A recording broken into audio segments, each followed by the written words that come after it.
think the modern day forward has to bring a lot to the game. The kickoffs, on getting the ball back for your team is a massive area that we look at in training.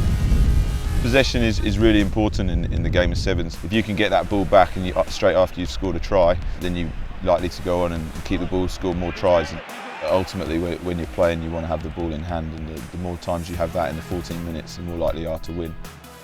Traditionally, as a forward in the game of sevens, you want to do all that set piece stuff. You've got to have your platform. So whether it be getting a solid scrum or getting your line out, you've got to have that guaranteed ball. The other one is hitting rucks, whether it be challenging rucks, slowing the play down and trying to either turn the ball over or slow the opposition's ball. And the other one is a must, it's the physical presence. You've got to have someone who goes up and is getting your go forward, and also kickoffs, ball in the air. That's also a thing that as a traditional forward you've got to have.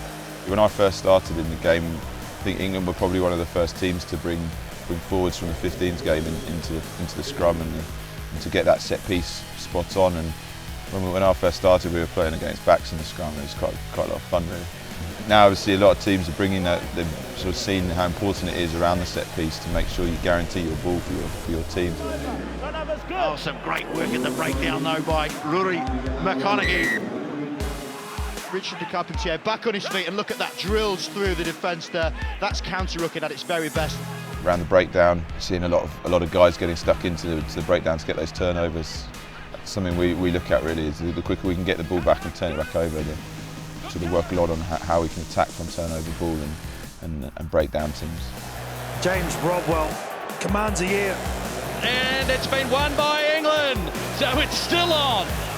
When we talk about turnovers, we're not just talking about on the field of play, around the breakdown area. The defensive line-out's really important. If you can put that pressure on the opposition and get a couple of turnovers every now and then, it just gives you that massive boost. If you can snuff out the opposition from having the ball, sort of gives you that chance to play ball in hand and attack them and get them on the back foot again. Away goes the big man, Ruaridh. One of the top offloaders in the game of sevens. Now there's space for Ruaridh.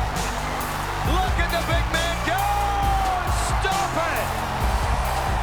On top of what you have to do traditionally, I think there's been an evolution in the game of sevens, especially over the last couple of seasons. You have to be fast, you have to be able to defend in the back line, you have to be strong, you have to be powerful, and you have to offload as well. So I think that's probably where a new forward has come in and added that bit on top.